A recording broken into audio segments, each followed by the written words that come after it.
Bonjour, j'espère que vous allez bien. Il s'agit du 5e et dernier épisode de ma série audio Quelques petites morts, série que j'ai faite absolument tout seul avec mes petits doigts. J'espère que ça va vous plaire. Cet épisode s'appelle Long Island Iced Tea, comme le cocktail que j'adore. J'espère vraiment que ça vous plaira. Sans plus tarder, voilà, vous regardez activement la vidéo ou soit vous le mettez sur le côté, vous écoutez, voilà, faites ce que vous voulez. Moi, sachez que le podcast est déjà sorti. Dispo sur toutes les plateformes de podcast. Voilà, bref, vous avez l'habitude, c'est le 5e épisode. Donc c'est parti, Long Island Iced Tea, on y va.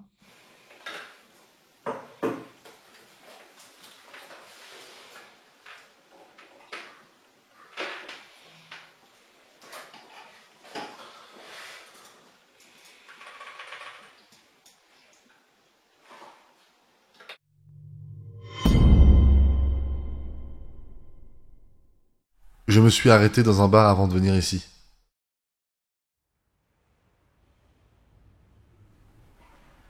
J'étais stressé.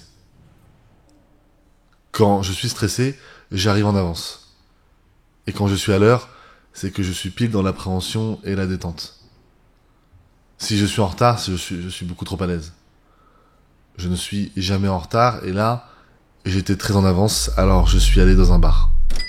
Pas loin, le bar. Juste à côté, vous devez le connaître. C'est assez pavillonnaire, mais il y a un petit bar et j'y suis allé. Je me suis assise et le serveur, qui devait aussi être le patron, vu comment il se permettait de ne rien faire, m'a demandé ce que je voulais. Je ne savais vraiment pas ce que je voulais, alors j'ai commandé un Long Island Iced Tea.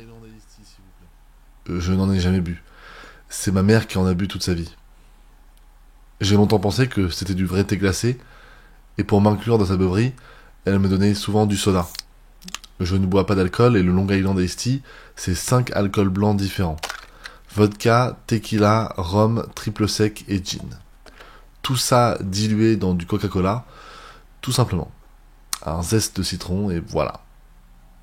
Je n'aime pas les shots. Ça embête mes amis qui pensent que je tue l'ambiance, mais moi j'aime bien les sodas, alors je me bourre au sucre et deviens une pile électrique. Et quand tout le monde est ivre et préfère aller se coucher pour dormir, moi je regarde le plafond, incapable de fermer les yeux. Dommage. Pourtant, j'adore dormir. J'ai une technique très précise pour m'endormir. Je m'imagine des histoires, de folles histoires, mais mises en scène d'une manière bien spécifique. Je suis le public, en fait. Et je m'imagine prendre mon billet, payer ma place de cinéma, m'asseoir avec mon popcorn et mon iced tea sucré, pas le cocktail, hein, le soda, et juste, je regarde. Et je m'endors comme ça. Je me raconte une histoire à moi-même. C'est aussi simple que ça et ça marche à tous les coups. Mon cerveau travaille continuellement pour inventer des histoires. Je n'aime pas les écrire, je préfère les garder en tête pour plus tard. Pour quand je n'arriverai pas à dormir et que j'aurai besoin d'une épopée fantastique pour me plonger dans le pays des rêves. Je sais ce qu'il y a dans un Long Island Iced Tea, car je suis allé dans un club de vacances avec ma mère quand j'étais petite, et elle me demandait tous les jours de lui ramener un cocktail. Alors bien sûr, à force de voir les serveurs remplir les verres, j'ai mémorisé la recette. Je ne l'ai jamais vu boire autre chose que des Long Island Iced Tea. C'est la seule chose que ma mère a bu toute sa vie. Le matin, avec son café. Le midi, avec sa salade. Et le soir, bon sang, surtout le soir. Elle les enchaînait comme j'enchaîne moi-même les verres de soda. Je sais, le sucre c'est mauvais pour la santé. Mais c'est tout ce que j'ai. Et la tentation est tellement folle. Je travaille dans un bar, dans une brasserie. C'était la brasserie de mon père. Quand il est mort, on s'est rendu compte que c'était ça qui nous permettait de tenir financièrement ma mère et moi. Alors, ayant 18 ans et pas sûr de me lancer dans des études de droit, j'ai décidé de reprendre l'affaire familiale. J'ai tout appris sur le tas, et sur le tard. Mon père était quelqu'un de rigoureux, de consciencieux. J'ai un peu travaillé avec lui quand j'étais plus jeune, mais c'était des boulots d'été. Je voyais cependant son caractère au travail. Il était si doux à la maison, si joueur et si drôle. Il était tellement drôle, mon père. Et contrairement à ma mère, il savait s'arrêter de boire. Il ne prenait jamais le verre de trop, et savait raccompagner sa femme quand elle avait besoin d'aller se coucher. Je me demande parfois si elle avait du mal à s'endormir avec tout cet alcool dans le sang, ou si, au contraire, elle dormait comme un bébé depuis qu'elle buvait plusieurs Long Island Iced Tea par jour. Mon père n'a jamais su dire quoi que ce soit à ce sujet, alors il s'est plongé dans son travail, dans sa brasserie. Je le voyais ouvrir tôt et fermer tard, tout pour ne pas être à la maison. Parfois, après les cours, je venais le voir pour prendre un soda, un iced tea, tout court. Comme ma maman, mais pas vraiment finalement. Mon père était magnétique. Il était grand, il était beau, il était hilarant. Il avait ce don pour vous inclure dans une énorme blague privée, comme s'il valorisait la relation que vous aviez à deux. J'ai toujours eu l'impression d'avoir une relation privilégiée avec mon père, alors que la vérité, c'est qu'il aimait tous les enfants, tous les autres enfants, et je pense que j'étais juste un gosse parmi plein d'autres. Je me dis que c'est faux parfois, pour me consoler, mais j'ai du mal à réellement le penser. J'ai vraiment du mal. Je ne suis pas faite comme ça, moi. Je n'ai pas vraiment de charisme, je ne parle pas aux gens, je ne pense pas être très drôle.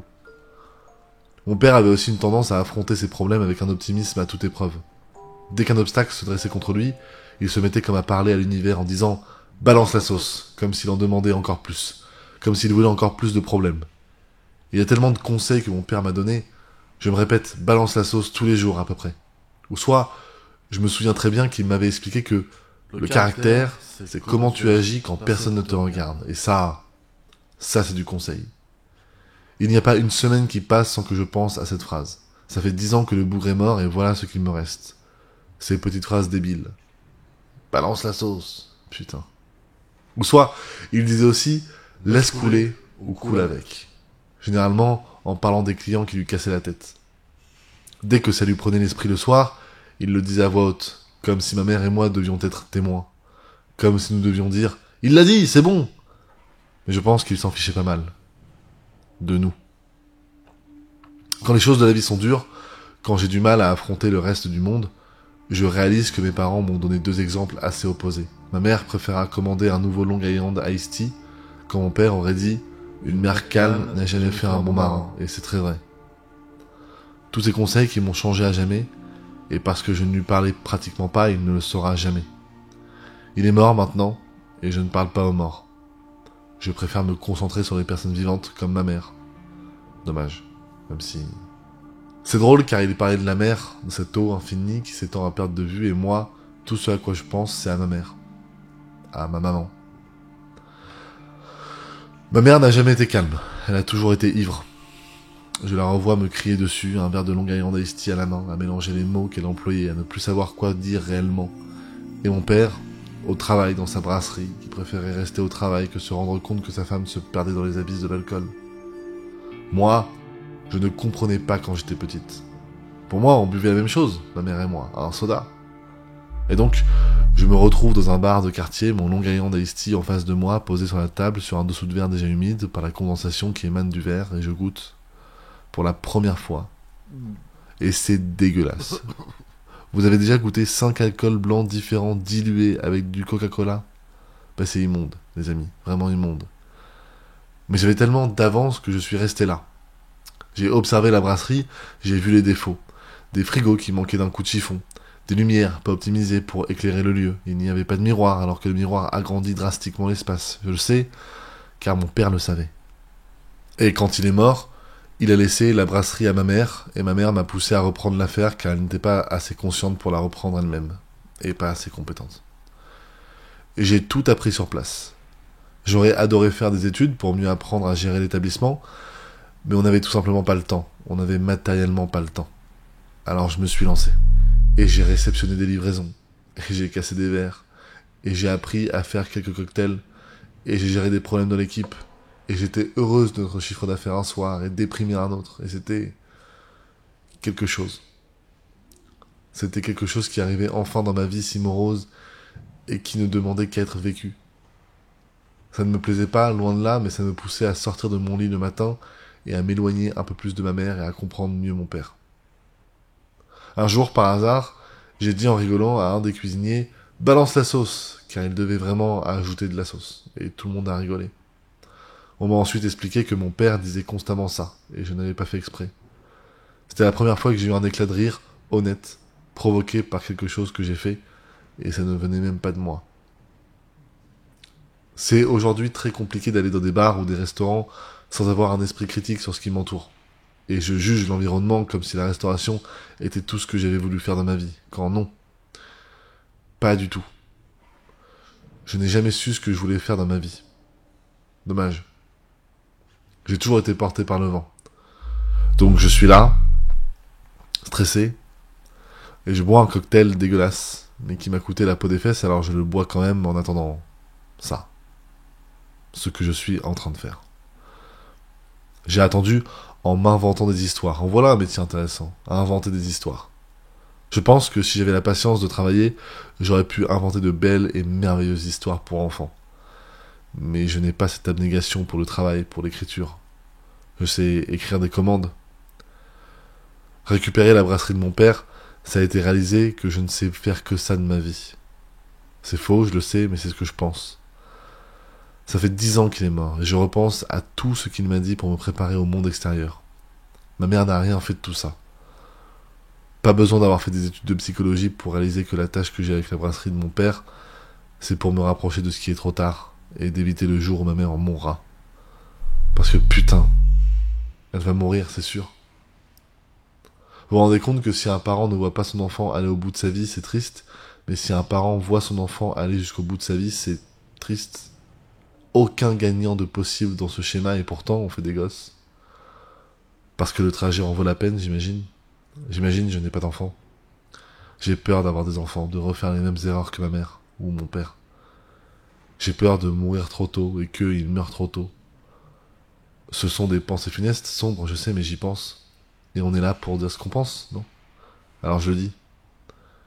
J'ai peur d'avoir des enfants, mais après, j'ai peur d'absolument tout dans ma vie. J'ai peur de sortir, aller travailler. J'ai peur des clients, pour ça que j'essaie de rester au bar. Et j'ai peur d'un libraire que je trouve très mignon.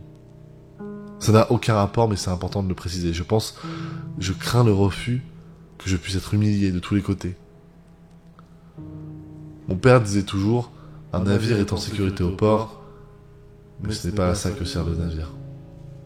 Une autre phrase géniale dont je me souviens.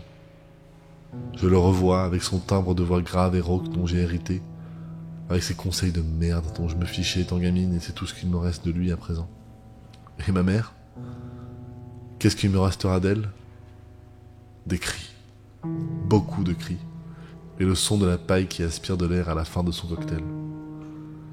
Étrangement, j'ai fini le mien dans cette brasserie.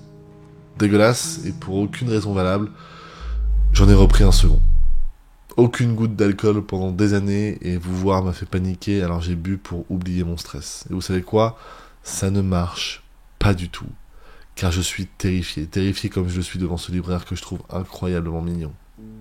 J'ai déjà eu quelques copains, quelques amourettes, mais je suis sûr que j'étais le choix par défaut, que j'étais celle avec laquelle on se contentait, la personne qu'on voit avant de passer aux choses sérieuses.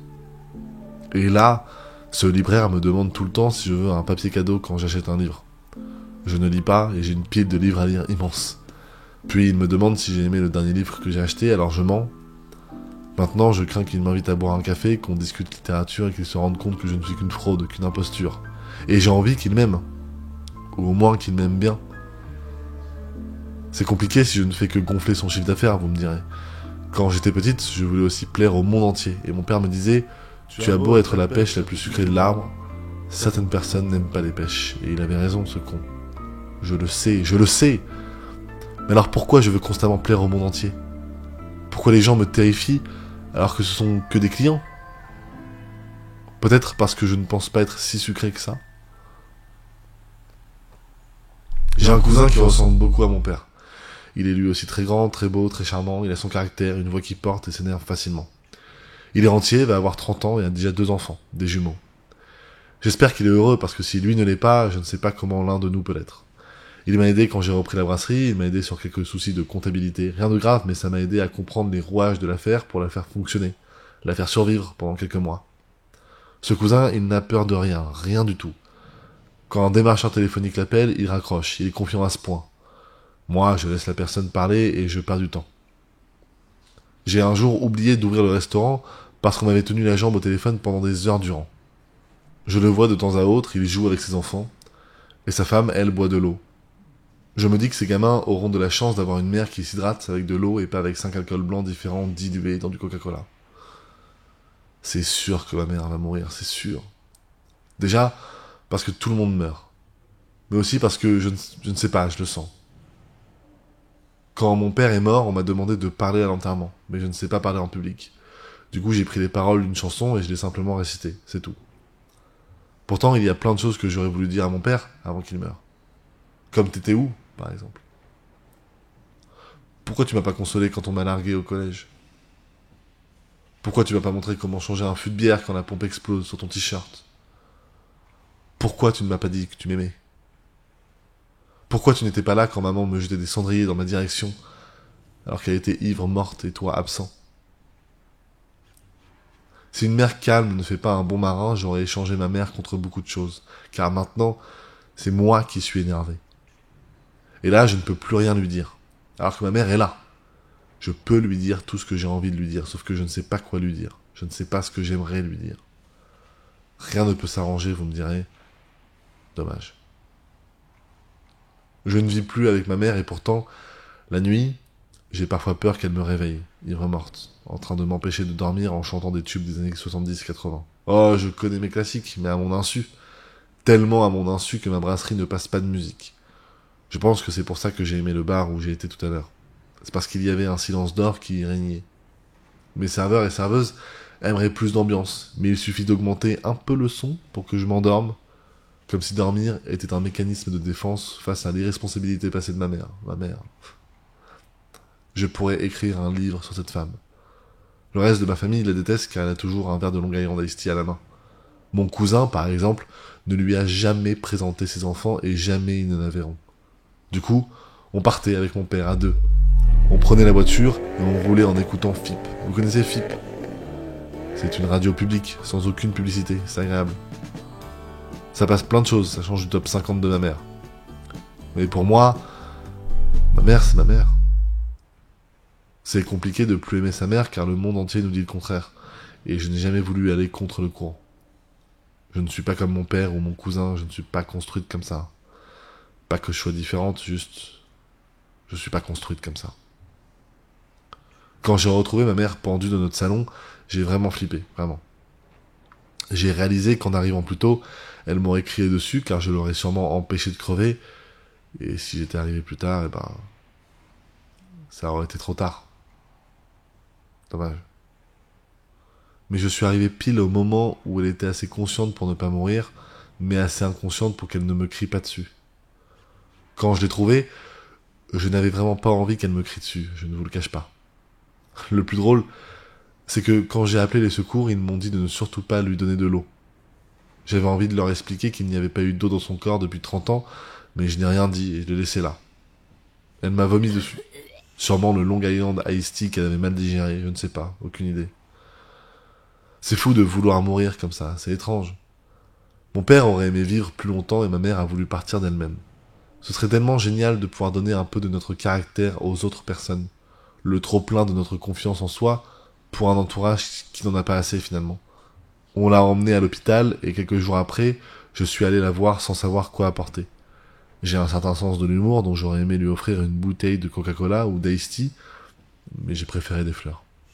C'est classique, c'est sobre, c'est convenu, c'est sans risque. Elle ne m'a pas reconnu à l'hôpital. Mais parce qu'on était dimanche et que la brasserie était fermée, je suis resté avec elle. Elle dormait et c'était agréable d'avoir un peu de silence en sa présence. Puis elle a parlé. Je voyais les marques de la corde autour de son cou, sa gorge déployée pour sortir quelques mots, et elle a dit... Elle a dit quoi déjà? Putain, qu'est-ce qu'elle a dit? Comment j'ai pu oublier un truc pareil? Qu'est-ce qu'elle m'a dit? Je me souviens, je la revois lever son bras et pointer l'horizon comme si quelque chose l'attendait là-bas. Comme si c'était par là-bas le monde des morts. Mais qu'est-ce qu'elle a dit? Putain, vous vous rendez compte? Si ma mère meurt là tout de suite, ces derniers mots resteront un mystère à jamais, car je ne suis pas fichu de m'en rappeler. Je me rappelle tous les cris, de toutes les insultes, de tous les coups et blessures infligées, et je ne me souviens pas du seul moment tendre et calme que j'ai vécu avec elle. Moi, je n'ai jamais voulu mourir. J'y ai déjà pensé, mais une réflexion m'est apparue en réalisant que... Qui l'aurait appris? Je n'ai pas vraiment d'amis, Je suis seul tous les soirs, j'ai quelques employés et une mère à l'hôpital. Non, impossible de mourir dans des conditions pareilles, car on m'aurait retrouvé moisi, pourri, et c'est trop pour moi. Alors je décide de vivre. À défaut d'arriver à mourir avec dignité, je veux vivre du mieux que je peux. J'ai simplement parfois envie de dormir, de profiter de mes séances de cinéma mental pour qu'on me réveille quand mon heure sera arrivée afin de passer à autre chose. Je suis paumé. Je suis tellement en pagaille. Pour me consoler, je me dis que c'est beau d'être en pagaille. Comme le bureau des génies de ce monde qui ne savent pas ranger un papier, mais en le vivant, ce n'est pas beau d'être en pagaille. Ce n'est pas beau d'être mal rangé dans ce monde mal fichu. Ma mère n'est pas encore morte et tout ne peut qu'être pire à présent. Dommage. Ma vie n'a aucun sens. Et je m'en rends compte depuis que je visite ma mère quasiment tous les jours à l'hôpital. Mon père disait que l'erreur que les gens faisaient était de voir la vie comme un roman cohérent, quand il est préférable de la considérer comme une suite de poèmes dont nous sommes la propre direction artistique. Moi, j'ai l'impression d'être une page blanche. Tout simplement. À la fois, il y a un nombre infini de possibilités qui s'offrent à moi, mais en même temps, je suis totalement vide de toute expérience quelconque. J'ai peur de faire des choses. Pas de vivre, de faire. Et c'est mon père qui disait, si tu as peur de faire, fais-le en ayant peur. Et je réalise que c'est ce que j'ai toujours fait. J'ai toujours eu peur d'affronter ma mère. Je buvais une nouvelle gorgée immonde de mon second Long Island Iced Tea dans ce bar à côté, et je me disais que je n'ai jamais eu le cran d'affronter l'addiction, la haine et la violence de ma mère qui m'a agressé verbalement et physiquement toute ma vie. Et vous savez quoi ? Je n'ai jamais eu le courage d'en vouloir à mon père qui n'a rien fait, qui a jugé bon de se noyer dans cette foutue brasserie au lieu de prendre soin de sa fille. Pourquoi tu n'étais pas là, papa, hein ? Et je réalise que si je n'ai rien fait à propos de tout ça, c'est à cause de la peur, de cette putain de peur. Si tu as peur de le faire, fais-le en ayant peur. En voilà une fichue phrase de merde.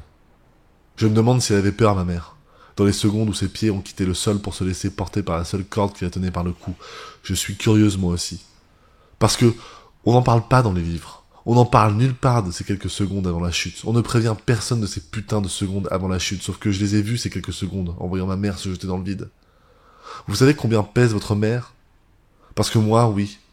Et aucun enfant ne devrait avoir cette information en tête. Désormais, quand on me livre un colis épais et lourd, je me dis toujours, c'est toujours mieux que porter ma mère, et je vais mieux. Enfin, je ne vais pas mieux, mais je vais mieux. Vous voyez ? Je ne suis pas le genre de personne qui va parler aux morts, et pourtant, l'électrocardiogramme de ma mère fonctionne et montre un cœur qui bat. Alors pourquoi je ne lui parle pas ? Je vais parfois voir la tombe de mon père pour y déposer des fleurs. J'adore les fleurs, je trouve ça très joli. Mais je ne lui parle pas. Et là, en disant tout ça, je réalise que je ne parle pas non plus à ma mère alors qu'elle peut m'écouter. Est-ce qu'elle peut m'écouter ? Vous savez, je pense que ma mère est une personne intelligente mais mesquine. Je ne sais pas comment elle gère l'absence d'alcool dans son sang, mais elle n'a pas bronché. Et je me demande parfois si elle ne fait pas semblant de dormir, de se reposer pour simplement ne pas me parler. Je me demande même si elle se rend compte que je ne me souviens même pas de ces derniers mots, et si elle ne se dit pas « Une belle leçon de vie, ma fille, tu n'aurais pas dû me sauver ». Vous savez quels auraient été ces derniers mots si je ne l'avais pas sauvé ? C'est compliqué d'être heureuse pour toi, tu sais. C'est tout. Je venais de lui annoncer qu'on avait battu un super record en chiffre d'affaires. Je lui ai expliqué, alors la soirée folle qu'on avait passée avec des clients qui allaient et venaient. On était au téléphone, je lui parlais beaucoup, tout en m'excusant de parler beaucoup, même si j'adore parler, c'est tout mon paradoxe, et elle m'a dit « C'est compliqué d'être heureuse pour toi, tu sais. » Puis elle a raccroché. J'aurais aimé vous dire que c'était l'alcool qui parlait, et je pouvais sentir son haleine de Long Island Iced Tea de chez moi, et que c'était sûrement à cause de ça qu'elle était aussi méchante, mais je n'ai ressenti que de la pitié pour cette bonne femme. Je suis ta fille unique, maman. Je suis tout ce que tu as. Le pire dans tout ça, c'est qu'il n'est pas trop tard. Il est certainement trop tard pour mon père, et enfin construire la relation dont j'ai toujours rêvé, mais il n'est pas trop tard pour ma mère, car elle est là. Elle n'est pas loin, à quelques pas. Il suffit de prendre un taxi, ou un bus, ou d'y aller à pied, j'en sais rien. C'est ça qui est beau avec la vie, c'est que demain est toujours à portée de bras. Tout comme une potentielle bonne relation avec ma mère. Et peut-être que ces derniers mots seront doux, et gentils, et affectueux, et remplis de rédemption. Et je me dis que ces derniers mots dont je ne me souviens pas, que tout ça, tout ce merdier, tout ce bordel, ça ferait une superbe histoire à raconter à des inconnus pour enfin aller mieux. Ou alors, pour créer une histoire et pouvoir m'endormir paisiblement. Balance la sauce, que mon père disait. Il avait bien raison.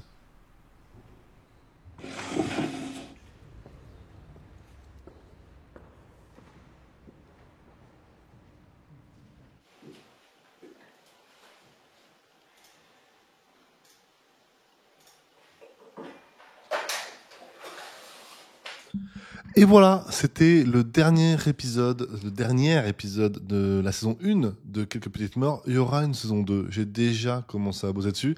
À la base, je voulais faire 6 épisodes et en fait, l'avant-dernier me convenait pas. Je trouvais qu'il ressemblait trop aux autres. Je me suis dit, prends de la distance, garde-le pour la saison 2. Donc finalement, il y aura 5 épisodes par saison. Donc il y en aura une deuxième vu que je fais un peu ce que je veux finalement.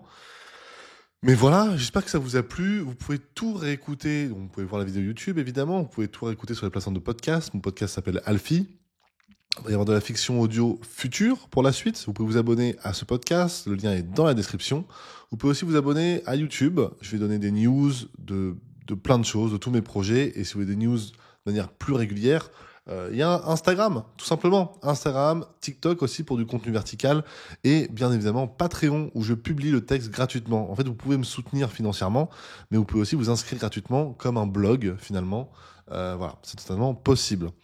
Merci beaucoup d'avoir suivi, d'avoir regardé cet épisode ou suivi toute la série. Vraiment, merci énormément. Je compte revenir avec d'autres concepts, audio toujours. Peut-être pas aussi audio, je ne sais pas. Je m'amuse comme un petit fou en fait sur cette chaîne. Voilà, je m'amuse terriblement. Je suis très content de vous proposer tout ce contenu. Abonnez-vous, Instagram, TikTok et Patreon. Lien dans la description pour le podcast et bien évidemment, abonnez-vous sur YouTube, likez, partagez, commentez, créez du référencement. Bref, portez-vous bien, restez vivants. Ciao.